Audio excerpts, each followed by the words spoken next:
Salve sahabatku Katolik, damai Kristus kiranya selalu beserta kita dan semoga hari ini kita semua dalam keadaan sehat walafiat selalu. Seandainya ada teman kita yang sakit atau kurang enak badan, marilah kita berdoa bersama, mohon kiranya oleh bilur-bilurnya Anda sembuh. Amin. Hari ini tanggal 9 November, Gereja Katolik Universal merayakan peringatan pemberkatan Gereja Basilik Lateran. Karena itu saya mengajak kita semua bersama-sama merenungkan dan belajar tentang firman Tuhan yang saya ambil dari Injil Yohanes bab 2 ayat 13 sampai dengan 22. Mari kita buka dengan tanda kemenangan, tanda keselamatan kita dalam nama Allah Bapa dan Putra dan Roh Kudus. Amin. Ketika hari raya Paskah orang Yahudi sudah dekat, Yesus berangkat ke Yerusalem. Dalam bait suci didapatinya pedagang-pedagang lembu, kambing, domba, dan merpati, dan penukar uang duduk di situ. Ia membuat cambuk dari tali lalu mengusir mereka dari bait suci dengan kambing, domba, dan lembu mereka. Uang penukar-penukar dihamburkannya ke tanah, dan meja-meja mereka dibalikannya. Kepada pedagang-pedagang merpati ia berkata, "Ambillah semua ini dari sini. Jangan kamu membuat rumah Bapakku menjadi tempat berjualan." Maka teringatlah murid-muridnya bahwa ada tertulis, "Cinta untuk rumahmu menghanguskan aku." Orang-orang Yahudi menantang Yesus, katanya, "Tanda apakah dapat engkau tunjukkan kepada kami bahwa engkau berhak bertindak demikian?" Jawab Yesus kepada mereka, "Rombak bait Allah ini, dan dalam 3 hari aku akan mendirikannya kembali." Lalu kata orang Yahudi kepadanya, 46 tahun orang mendirikan bait Allah ini, dan engkau dapat membangunnya dalam 3 hari? Tetapi yang dimaksudkannya dengan bait Allah ialah tubuhnya sendiri. Kemudian sesudah ia bangkit dari antara orang mati, barulah teringat oleh murid-muridnya bahwa hal itu telah dikatakannya, dan mereka pun percayalah akan kitab suci dan akan perkataan yang telah diucapkan Yesus. Demikianlah sabda Tuhan. Terpujilah Kristus. Sahabatku, saudaraku yang terkasih di dalam Kristus. Basilika Lateran yang kita peringati hari ini didirikan di tahun 324 Masehi oleh Kaisar Romawi, Kaisar Konstantinus Agung. Ini adalah putra kandung dari Santa Helena. Basilik Lateran ini adalah basilik agung yang pertama dalam sejarah gereja.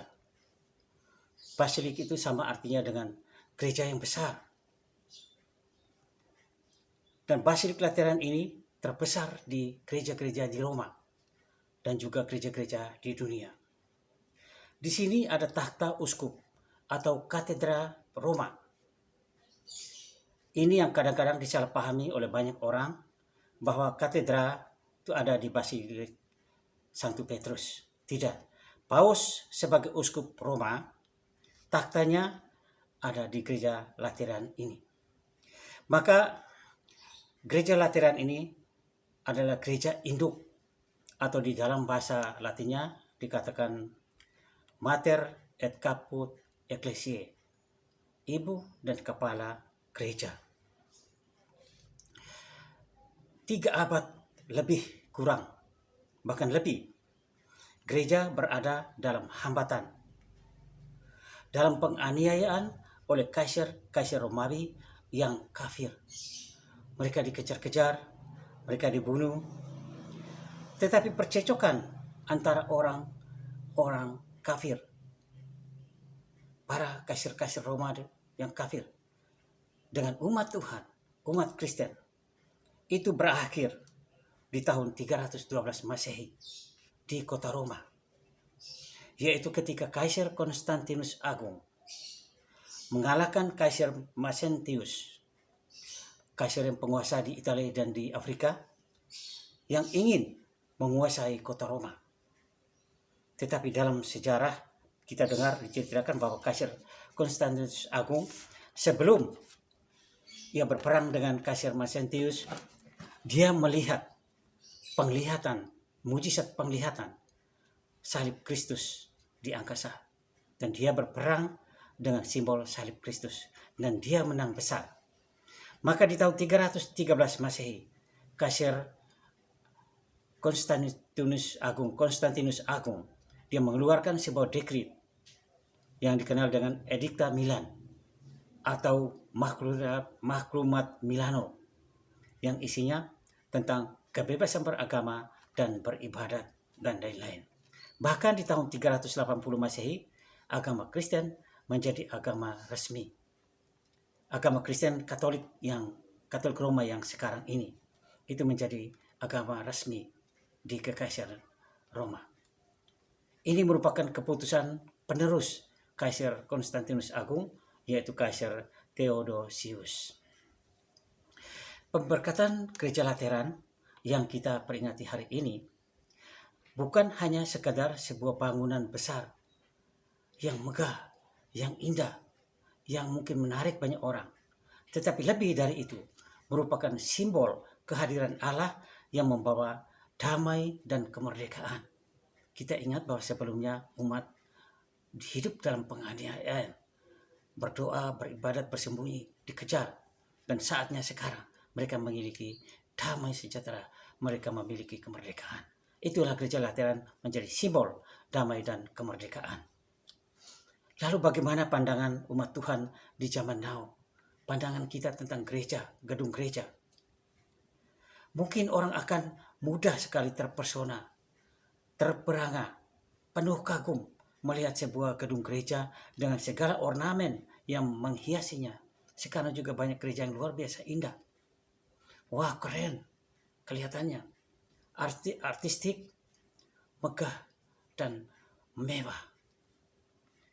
Tetapi sadarkah kita bahwa untuk membangun sebuah gedung gereja membutuhkan pengorbanan yang besar, membutuhkan perjuangan yang melelahkan, yang membutuhkan waktu yang panjang, penantian yang panjang, supaya umat bisa beribadat dengan tenang di dalam gereja. Dan ini pengalaman yang bisa membuktikan kepada kita. Kalau demikian, lalu bagaimana kita bisa memaknai sebuah gedung gereja di dalam kehidupan iman kita? Hari ini Yohanes dalam Injilnya menceritakan Yesus yang marah besar dan mengusir semua pedagang-pedagang di dalam bait Allah.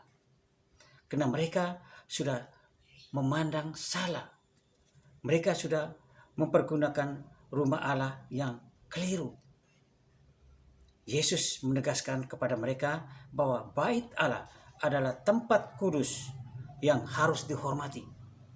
Bait Allah adalah rumah doa.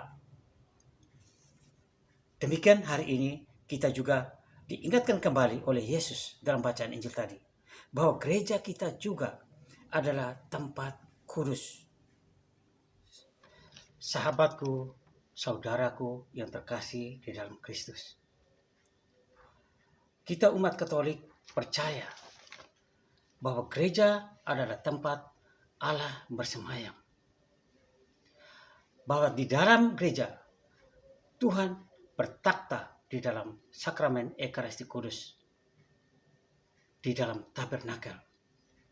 Kalau kita masuk di sebuah gereja Katolik, di depan ada tabernakel, kita melihat di sampingnya ada lampu merah menyala kecil.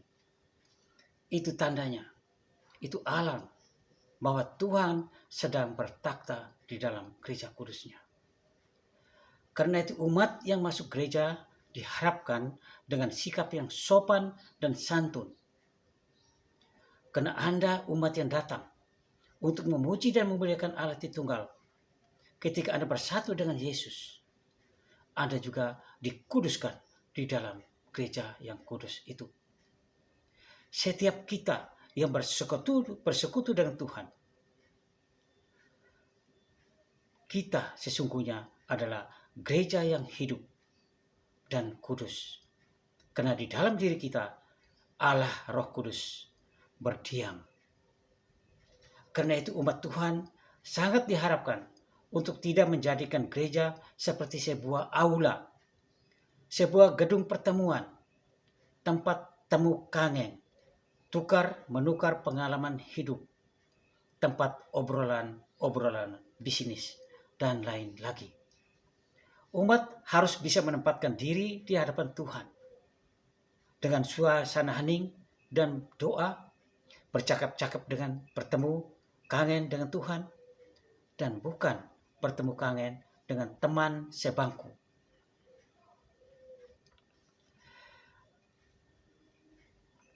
Demikian pun supaya kita tidak mengganggu saudara-saudara kita yang lain yang sedang berdoa. Banyak kejadian, di depan ada yang berdoa, di belakang ribut-ribut seperti pasar murah, dan sangat mengganggu teman-teman yang sedang berdoa. Dengan demikian, sedikit banyaknya kita sudah mencemari kekudusan rumah Tuhan itu sendiri.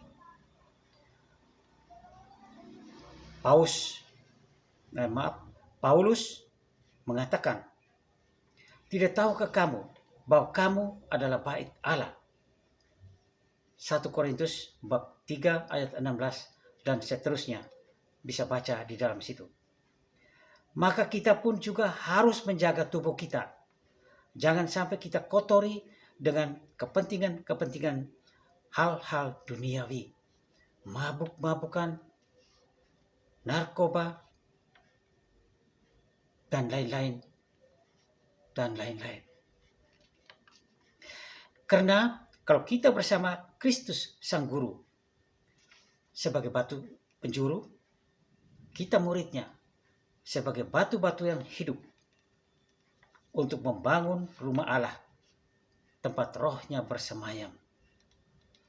Rumah doa, tempat setiap orang datang untuk berkeluh kesah di hadapan Tuhan. Dan semua itu bisa menjadi inspirasi bagi banyak orang untuk masuk dan mengalami damai sejahtera di dalam rumah Tuhan, di dalam hidup mereka. Sehingga betul-betul sebagai umat Tuhan, menampakkan rumah Tuhan, mencahayakan damai sejahtera, kemerdekaan, dan bahagia bagi sesama kita yang lain. Semoga berkat Tuhan selalu beserta kita. Amin. Dan saudaraku yang terkasih, kalau berkenan dengan renungan ini, mohon subscribe, like, share, dan ada sesuatu bisa dikomen di kolom komentar. Terima kasih.